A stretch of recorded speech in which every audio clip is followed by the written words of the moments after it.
Hey guys, how's it going? It's Al. I'm going to go over how you should be attacking large field tournaments on DraftKings this season. Do you want to win the Millie Maker? Do you want to know how to win the Millie Maker? Or, I mean, it's never that easy, right? Do you want to know how to put yourself in a better position to get lucky and win the Millionaire Maker this year? We're going to take a look back at what happened last season by looking through Adam Levitan's article from Establish the Run on the best practices to put yourself in the best chance to try and win $1 million in 2021.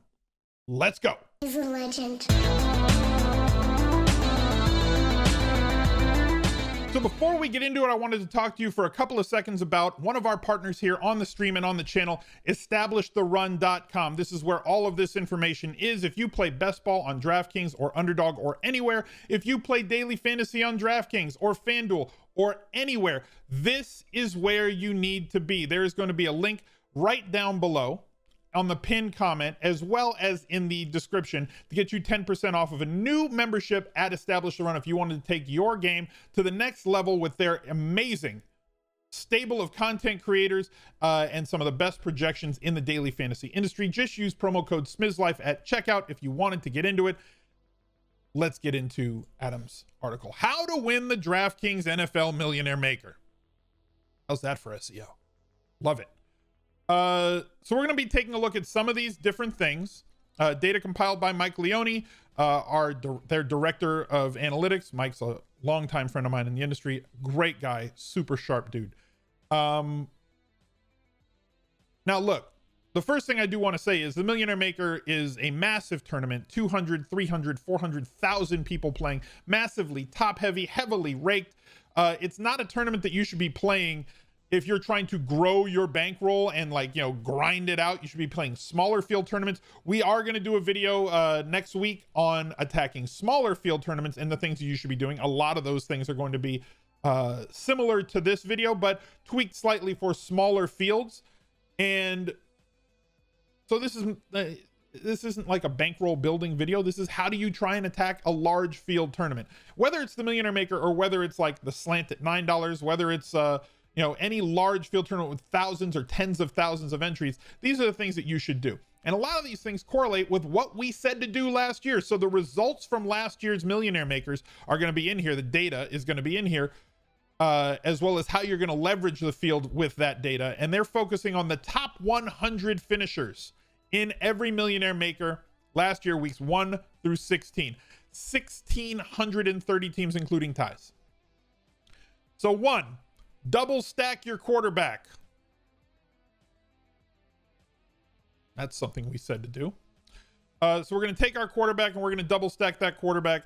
And single stacks provided absolutely no leverage. The field, this is only looking at top 100 finishers, because you got to get yourself in the top 100, top 500, and then you got to get lucky at the end of the Millionaire Maker, like I did in 2016 with I was in the top 130 or 500, and then Steph Diggs, every catch that he got moved me up the ladder because nobody in front of me had Steph Diggs, and then he caught a touchdown and propelled me from 100th to 1st in one thing, because football is such an event sport with touchdowns being worth more than any other action on the field.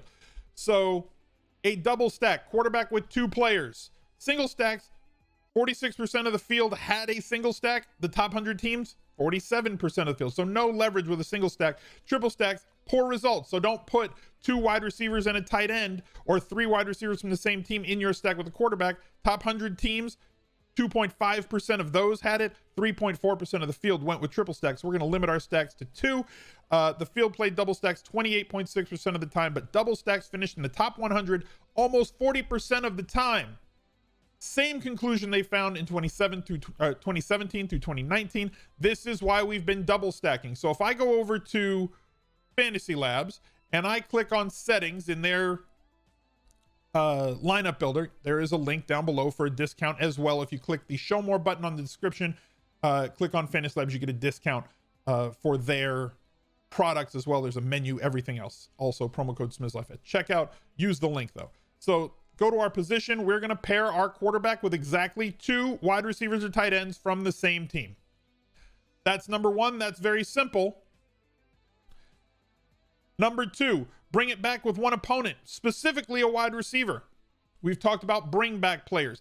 You play somebody on one team, you correlate them with somebody on the other team, because you want, if the game is going to go nuts and have like 50 or 60 total points scored, you want to capture as much of that fantasy goodness as possible. You want all of the upside, all of the touchdowns in a really high scoring game. Last year, the Cowboys were amazing for this, as long as Dak was healthy the first 5-6 weeks of the season, because their defense was so bad that like other teams would score a lot of points, and then they would be so efficient on offense that they would score a lot of points as well.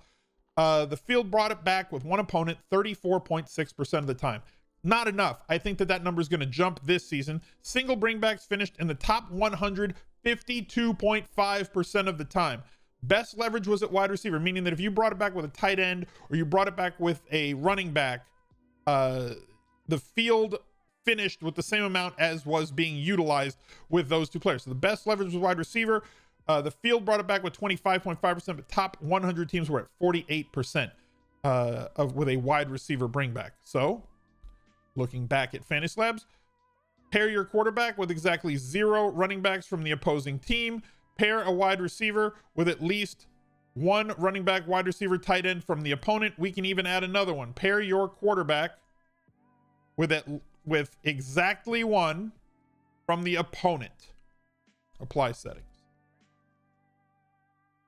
I'm just making new rules for this year using this. And we're going to build a lineup on DraftKings as well at the end of the video with all of these rules. Spend all or most of our salary cap. A lot of people always try to differentiate by using, oh, I'm going to leave $2,000 on the table. Well, that doesn't help you in a millionaire make. It helps you in single game showdown for sure. It's a different game. Golf is another story where you can kind of do that. But like with football, not so much. So like I'll make sure that I'm going to spend 98, 99% of my salary cap. And looking at the data, the field used 50% of the cap, 48 or 50, the entire cap 48.6% of the time. Top 100 teams use the cap 50% of the time, plus 51%, almost 52. The margins were similar at 49.9 and 49.8. So use the money. You can upgrade somewhere. Use wide receiver in the flex spot. There was a time when running backs and wide receivers, like we talk about that for cash, you want as much volume, but upside in tournaments, especially in full PPR with bonuses on DraftKings, isn't necessarily tied to running backs unless they're massively pass catching running backs. And last year with CMC and Barkley missing so much time and teams going with more of a committee approach, like with most running backs capping out at 60 to 65% of the snaps, having somebody who gets 12 targets with each target being worth 2.8 carries is more valuable than somebody who gets 20 touches or 20 carries on the ground. So I'd rather have the upside of having a possible 10 catch wide receiver there, and the field used a wide receiver 45.1% of the time. Top 100 teams use wide receiver 56% of the time, and running back less of the top 100 versus the field, less tight ends versus the field. You can easily go into your builder here, go under general. You can just say only use wide receivers, right? You can force it to use wide receivers. There are other lineup builders as well that sometimes will say, okay, use these positions, but maximize at that. Fantasy Labs does not have that yet. I know that rotogrinders does also. There's a link down below for rotogrinders if you want to check that out. Spend up at quarterback. If you watched my running quarterback video and how important they are in terms of capturing all the upside with giving you a massive floor with the possibility of also capturing upside if that team goes bonkers. A lot of these running quarterbacks, not Josh Allen as much, he's more touchdown dependent and not really a high attempt running back, but Kyler Murray, Lamar Jackson, Deshaun Watson also in that Josh Allen mobile quarterback mode, Russ Wilson mobile quarterback mode, adding guys like Justin Fields, like Trey Lance, Hurts on Philadelphia, guys that could possibly run for 60 plus yards in a game and have touchdown equity. You're getting 8 points in fantasy before they even throw the damn ball. And if they get 200 yards and 1 touchdown, you're already at 20 fantasy points. But what happens if they have like 275 with 70 rushing yards and a touchdown on the ground and 2 through the air? You have a tournament winning day is basically what you have. 35 plus fantasy points, and it's much easier. Yes, statue quarterbacks and pocket plus quarterbacks can get you to that point, but they have to be so much more efficient through the air, throwing 4 touchdowns with 300 yards passing, where the ground quarterbacks, the running quarterbacks, the mobile quarterbacks don't have to do as much through the air. to get you to those tournament winning points. Fields quarterback salary averaged 6.5K. 100 teams averaged, top 100 teams averaged 6.8K. So 800 higher than the average from 2017 to 2019. Fields spent 7,000 or more at quarterback 31% of the time. The top 100 spent that 49% of the time. So those running quarterbacks definitely give you that upside, are usually the highest priced guy on the slate, or the higher priced guys on the slate. This is also different in the way that DraftKings has priced quarterbacks. You used to be able to find 10 or 12 quarterbacks from 5K to 6K. And DraftKings has really moved quarterbacks up the chart where we're not finding a lot of guys under 6K, and 6K has kind of been the floor that we look at for our quarterbacks and then spend up 65 to 7,000. So like the data matches what DraftKings has done with the scoring. Stay between 75 and 125% cumulative ownership. So people tend to look at rostering one player. Well, this guy's going to be 25% owned. I can't play him. Or this guy's 1% owned. If I get him, then I'm going to have a leg up on the field. It's way less about, and we've said this for the last 2 years also, it's way less about the individual percentage that a player is rostered in tournaments as opposed to your cumulative ownership. Here you can set that maximum ownership per lineup 125. Very easy to do. That'll get you more exposure to lesser played players. You can still leverage the field on them very easily by doing so. You don't have to avoid players that are really highly owned. No windows. I don't want to reset. It's better to roster two 30% owners and two 2% owners versus four 16% owned players. You don't have to focus as much on roster percentage. The field average a third of their players between 30 and 39, top 100 teams 0.34 between 30 and 39. As long as you're keeping your total ownership reined in, you're good. And be willing to spend down at defense. The highest variance position that there is, it's so reliant on touchdown scoring. There is absolutely no volume other than sacks, and like a 6-sack game is really high. So like it's almost baseball-ish where you have to get the guys that hit the home runs. You need the defenses that hit the home runs too. So going back over to Fantasy Labs, I've already done a run here on some of these lineups for week 1. They've got some projections in there. They're not exactly dialed up because players' playing time isn't there. This is all going to change by week 1. But you look at these lineups and they're all built along those lines. Joe Burrow, 1 pass catcher, 2 pass catchers, flex as a wide receiver. Kyle Pitts does not have a bring back player, but Marvin Jones and Brandon Cooks are. Christian McCaffrey can be afforded in this. And you definitely want to be sorting these by ceiling and not median projection. That's a massive mistake that a lot of people make when coming to build tournament lineups. You don't want median projections. For cash games, most certainly you do. You want a combination of floor with access to a ceiling. For tournaments, I'm willing to eschew floor to try and capture as much ceiling as I can possibly get. So if I was to look at, who were some of the top quarterbacks that it gave us, Joe Burrow, we've said before that I think that Burrow stacks are going to be extremely popular in week 1. I just really, really do. Matt Ryan seems to be popping in this for the reasons that he is. Ryan Tannehill has some ability on the ground. Jalen Hurts also popping here. Kirk Cousins has a great matchup.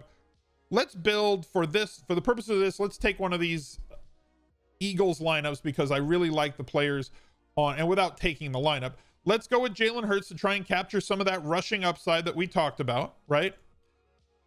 And you see what he did in 4 games as a starter. He had 1 game that was kind of, this one he came in the middle. He had 1 game that was kind of pedestrian, but the other 4, 24, 23, and 40. He's 6.4. We're spending up a little bit to get him there. We're going to pair him with one of his pass catchers, and we're going to have or 2 of his pass catchers. We're going to have a bring back. So we're going to go with Devonta Smith. We can go with Jalen Reagor.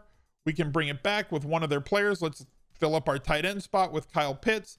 Let's utilize a couple of more chalky players here at running back. Let's use Dalvin Cook. Let's bring it back with one of those Cincinnati players on that side from that Cincinnati-Minnesota game that I think is going to be extremely, extremely popular.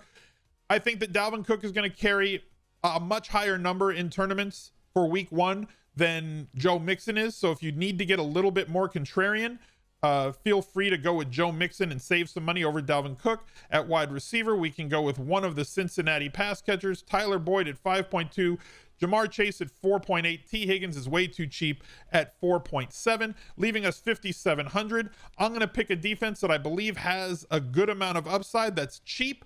I'm sure that one of these will pop to us later in the, if Jimmy G is starting, I might go with the Lions defense. Falcons defense against Philly, maybe there's interception upside, but we're not going to use it against, we're not going to piss into the wind with Jalen Hurts against the defense that we're playing against. So give me the Bills going against Pittsburgh and their horrible offensive line. Big defensive line, offensive line mismatch here with Buffalo's defense at home against Pittsburgh's horrific offensive line, and Big Ben, who holds the ball a ton and takes more sacks than most quarterbacks, leaving us with an awful lot of money. To go with maybe a third correlation here, which running backs can we play? I mean, hell, I could afford Christian McCaffrey if I want to. Leaving me 5,200. A wide receiver at 5,200 or down. I've spent absolutely no time on this lineup, to be honest with you. I'm just kind of going with, oh, look, Corey Davis is 4,900, and I expect him to be easily the number one wide receiver for the New York Jets in terms of target market share. If anything has shown us that through 1 week, he's playing most of the snaps with that number ones, and he's getting most of the targets as well. We didn't spend all the money. We left 300 on the table. We spent most of the money. We have a triply correlated lineup with Hurts, 2 of his pass catchers, bringing it back with Kyle Pitts. We also have T. Higgins correlated with Dalvin Cook, and Chris McCaffrey is our third correlation with Corey Davis, and the Bills defense is extremely cheap. This is a well-built, highly correlated lineup for tournaments. I don't have to be right about 9 spots on this lineup. If this Philly-Atlanta game goes bonkers, that fills up 4 of them. If either one of these games, 2 spots fills 1. So I only have to be right about 3 things. Much easier to be right about 3 things than it is about 9. Definitely go give Fantasy Labs a look. Definitely go give Established the Run the look. Great content and discounts right down below in the description. Hope you guys enjoyed it. Look out for another video. Bye. He's a legend.